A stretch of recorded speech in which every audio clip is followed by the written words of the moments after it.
The Japanese GP is right around the corner and it seems like there's a massive shake-up waiting for us. For starters, the weather is about to cook something up for Sunday's race, which will mess up the team's strategy when it comes to the setups of the car. On top of that, there are two new outfits that we're going to see in Suzuka, with one of them being a return to the old nest, while the other is the promoted Yuki. And as the cherry on top, it seems like Ferrari is going to be a lot more competitive here because of the nature of the circuit, further posing a threat to McLaren's dominance ahead. With all this in mind, what are the storylines for Suzuka?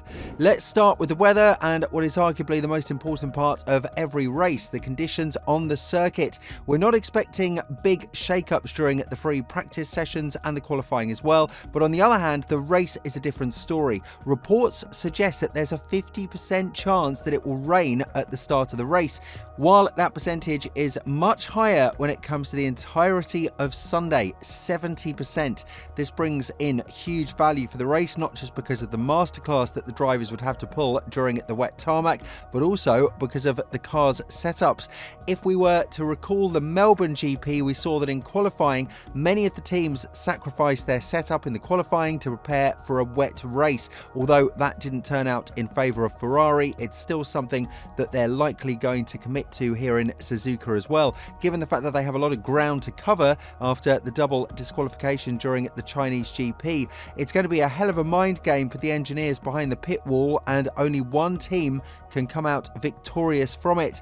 On the other hand, there is no doubt that the talking point of the entire weekend is of course going to be Yuki Tsunoda, the home hero that finally got the promotion he felt he deserved a long time ago.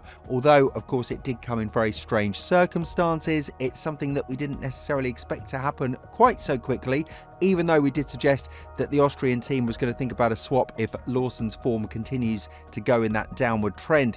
Yuki felt quite positive about the car's behaviour when testing it in the simulator, and what is even more important is that he aims for a podium finish in front of his home crowd. When talking about this, the newbie at Red Bull said, "I don't want to raise expectations too much, but I want to finish on the podium at this Japanese GP. It has all fallen into place and now I'm standing here, and that is thanks to the support of everyone. The thing that I'm looking forward to most is that there couldn't be a more pressurized, challenging situation than this. It's also my debut with Red Bull, so with all these things added up, I think it's going to be an unbelievably exciting race. Everyone says the car is very responsive, and I got that impression too, but it didn't seem to act in a strange, tricky manner."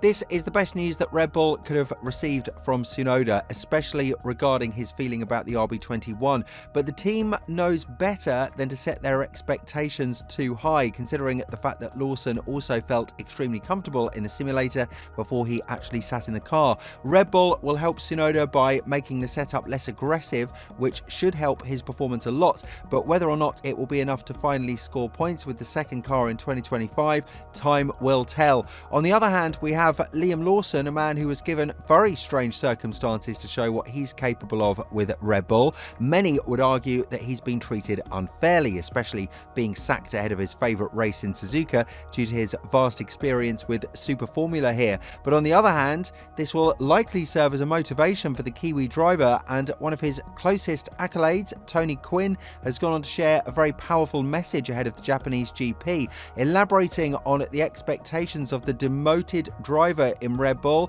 Quinn said that we should expect a masterclass regardless of the downbeat feeling that Liam currently has. He went on to elaborate, "I actually think the demotion will be good for him, carrying on from another event, and if it didn't work out well, it would be worse for him. Let's not give up hope on Liam. He definitely got the talent, he just needs to have a reboot, and once he gets on the road again, he'll be fine." Whether or not Red Bull will solve their issues with the drivers and give us the final verdict when it comes to the second RB21, Suzuka will tell. But one thing is for sure, the race at the top is going to get a lot more interesting as well. Even though Mercedes is perceived as the second force right now, judging by the first two races of the season, we cannot neglect the performance of Ferrari and the potential that their lineup currently has. In Suzuka, the team should hope for a very good result, primarily because of the nature of the track, full of medium and high-speed corners. On paper, these circuits suit the SF25 a lot more than what they did in the past, and that has been acknowledged by Leclerc. With only 2 slow corners throughout the entire circuit, the advantage of McLaren should be minimised, and if Ferrari manages to execute a perfect strategy, then they are in the mix for a double podium finish. When talking about the car's overall performance and how that will help them in Suzuka, Leclerc said, "Honestly, it's never really one thing. If we look at qualifying in Melbourne, the McLarens were very strong compared to us in the last sector, which could be about tyres maybe more than anything. But then if you're to look at the race, it's completely different, and it's just overall performance where we were just lacking speed, whether it's low or high speed or degradation. The high speed corners, I think we did a big step forward. Low and medium speed seem to be the area where we need to work on a little bit more for now." In order to improve its race performance, Ferrari developed a new simulator model of the SF25 based on the data gathered from the Chinese GP. This data revealed that the car performs a lot better with a lower fuel load and a lower ride height. And considering the fact that the team was unable to benefit on the long run data during the Bahrain testing, they left a lot on the table to be picked up in the 2025 campaign.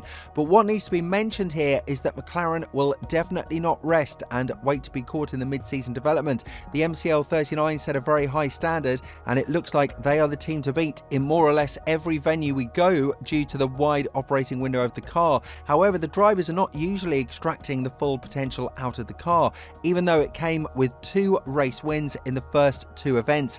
Now that we have a serious contender in Ferrari, both Norris and Piastri would be smart to divide the strategy and to make sure that they are in the front 2 positions before they start a fierce battle between themselves. In Suzuka, there is a high expectation that these 2 young bulls are going to go against each other one more time, with the only difference being who is being chased and who is the chaser.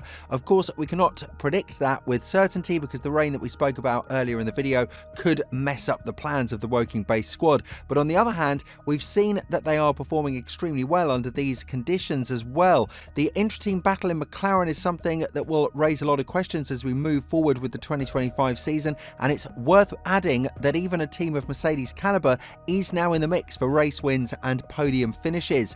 Russell and Antonelli will have a lot to say ahead of this race, mostly because the team expects huge improvements in the following period when it comes to the performance of the W16. There is no doubt that the Brit emerged as one of the most powerful drivers behind the McLarens, and whether or not they'll be able to pull a masterclass in Suzuka, time will tell. What is more than certain though is that we finally have a multi-team battle at the front, and with Ferrari and McLaren having 2 drivers who can be up there while Red Bull and Mercedes participate with only 1, who do you think will emerge victorious in Suzuka? And more importantly, how do you think the Lawson-Tsunoda swap is going to go down in the first race?